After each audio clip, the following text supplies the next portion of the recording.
प्यारे साथियों, आज की इस वीडियो में हम क्लास 10th जो है बायोलॉजी का एक महत्वपूर्ण चैप्टर देखेंगे, उसका एमसीक्यू वहन। इससे संबंधित हम एमसीक्यू देखेंगे जो 2027 बिहार बोर्ड एग्जाम देने वाले हैं स्टूडेंट, उस सब के लिए यह महत्वपूर्ण सीरीज है। तो आइए बढ़ते हैं बिना देरी किए क्वेश्चन की ओर। इससे पहले आप लोग चैनल पर नए हैं तो सब्सक्राइब जरूर कीजिएगा, अपने दोस्तों के साथ शेयर कर दीजिएगा, ठीक ना। पहला क्वेश्चन क्या है कि मानव हृदय का औसत प्रकुचन दाब है लगभग कितना है साथियों? तो 120 mmHg है, यही इसका आंसर हो जाएगा। दूसरा क्वेश्चन क्या है, पौधों में वाष्पो उत्सर्जन किस भाग में होता है? तो किस में होता है? पत्तियां में होता है, यही इसका आंसर हो जाएगा। नेक्स्ट क्वेश्चन की ओर बढ़ते हैं। क्वेश्चन नंबर तीसरा, खुला परिसंचरण तंत्र किसमें पाया जाता है? तो किसमें? कॉकरोच में पाया जाता है, यही इसका आंसर हो जाएगा। अगला क्वेश्चन क्या है? 4, पादप में फ्लोएम उत्तरदायी है, तो किसके लिए? भोजन संवहन के लिए उत्तरदायी होते हैं फ्लोएम।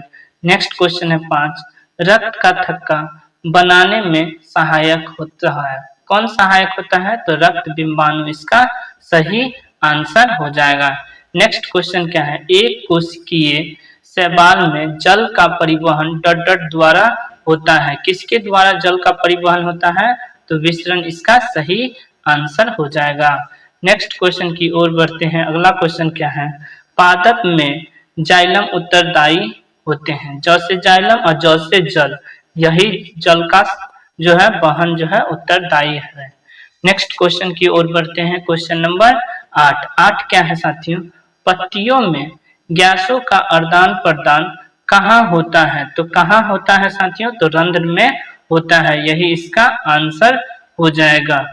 नेक्स्ट क्वेश्चन की ओर बढ़ते हैं। हृदय से रक्त यानी रुधिर को संपूर्ण शरीर में पंप किया जाता है, तो नीले द्वारा किया जाता है, यही इसका आंसर हो जाएगा।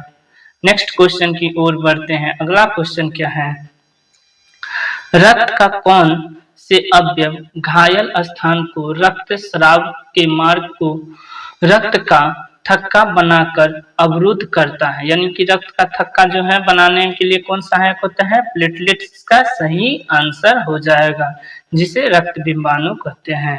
अगला क्वेश्चन क्या है? क्वेश्चन नंबर 11 नंबर क्वेश्चन क्या है, सामान्य अनुशीतलन रक्तदाब होता है, अनुशीतलन जो है रक्तदाब 80 mm होता है, यही इसका आंसर हो जाएगा।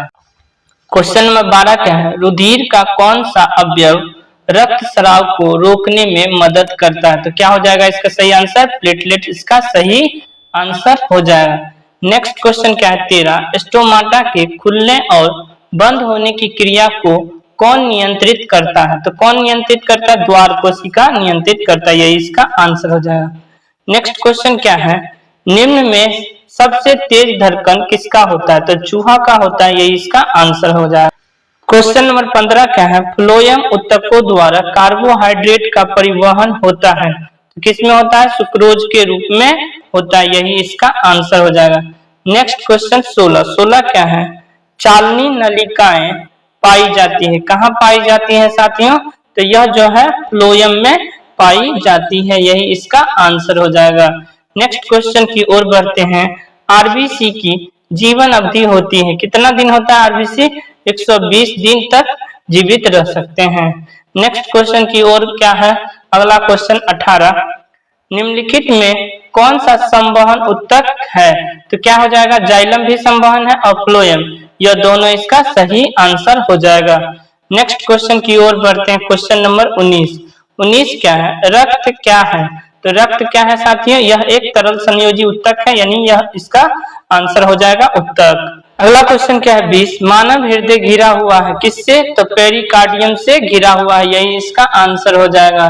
नेक्स्ट क्वेश्चन की ओर बढ़ते हैं। क्वेश्चन नंबर 21 क्या है, मनुष्य में श्वेत रक्त कोशिकाओं की जीवन अवधि कितनी होती है? तो कितना दिन का होता है? 12 से 20 दिन तक जीवित रह सकते हैं आरबीसी 120 दिन तक, ठीक ना, याद रहेगा आरबीसी।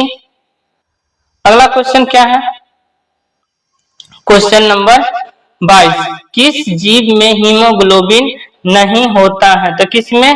तो मक्खी में हीमोग्लोबिन नहीं पाए जाते हैं। नेक्स्ट क्वेश्चन की ओर बढ़ते हैं। क्वेश्चन नंबर 23, क्या है हीमोग्लोबिन की कमी से कौन सा रोग होता है? तो हो जाएगा एनीमिया, जो रोग होता है हीमोग्लोबिन के कमी से होता है। नेक्स्ट क्वेश्चन की ओर बढ़ते हैं। क्वेश्चन नंबर 24, क्या है यहाँ से देख सकते हैं, रुधिर चाप नियंत्रित होता है। रुधिर चाप नियंत्रित होता है किससे? तो एड्रीनल से नियंत्रित होता है, यही इसका आंसर हो जाएगा। नेक्स्ट क्वेश्चन क्या है? क्वेश्चन नंबर 25, गांठ कोशिका की कौन सी भित्ति मोटी होती है? तो बाहरी भित्ति जो है मोटी होती है, यही इसका आंसर हो जाएगा। नेक्स्ट क्वेश्चन की ओर बढ़ते हैं। ऑक्सीजन का वाहक कौन है? तो कौन है साथियों? तो आरबीसी इसका सही आंसर हो जाएगा। क्वेश्चन नंबर 27 क्या है? पौधों में गैसों का आदान प्रदान किसके द्वारा होता है? तो रंध्र के द्वारा होता है, यही इसका आंसर हो जाएगा। 28 नंबर क्वेश्चन क्या है? मानव हृदय में कितने कोष्ठ होते हैं? तो मानव हृदय में कितने कोष्ठ होते हैं? तो 4, इसका सही आंसर हो जाएगा। नेक्स्ट क्वेश्चन की ओर बढ़ते हैं। इनमें से किसकी उपस्थिति के कारण रक्त जो है लाल दिखाई देता है? तो हीमोग्लोबिन इसका सही आंसर हो जाएगा। क्वेश्चन नंबर 30 क्या है? कोशिका झिल्ली किस प्रकार की झिल्ली है? तो अर्धपराग में झिल्ली है, यही इसका आंसर हो जाएगा। नेक्स्ट क्वेश्चन, निम्नलिखित में कौन से यंत्र का उपयोग रक्त दाब मापने के लिए किया जाता है? तो सिफ्गनो मोनोमीटर इसका सही आंसर हो जाएगा। अगला क्या है? क्वेश्चन नंबर 32, लसिका का रंग होता है कैसा होता है? हल्का पीला रंग का होता है, यही इसका आंसर हो जाएगा। क्वेश्चन नंबर 33, पौधों के वायवीय भागों से जल का स्टोमाटा द्वारा वाष्प के रूप में निष्कासन कहलाता है, क्या कहलाता है? वाष्प उत्सर्जन कहलाता है। अगला क्या है? खुला परिसंचरण तंत्र पाया जाता है किसमें पाया जाता है? तो तितली में पाया जाता है, यही इसका आंसर हो जाएगा। और अगला उसके बाद 35 क्या है? रक्त में ऑक्सीजन का वाहक है, कौन है? हीमोग्लोबिन, इसका सही आंसर हो जाएगा। और इस वीडियो का लास्ट क्वेश्चन है क्वेश्चन नंबर 36, स्वस्थ व्यक्ति का सिस्टोलिक रक्तचाप होता है कितना होता है? 120 mmHg होता है, यही इसका आंसर हो जाएगा। तो उम्मीद करते होंगे साथी 1 से लेकर जो है 36 तक क्वेश्चन बतलाएं या किसी न किसी बस पूछे ही गए हैं, जैसे देख सकते हैं आप लोग।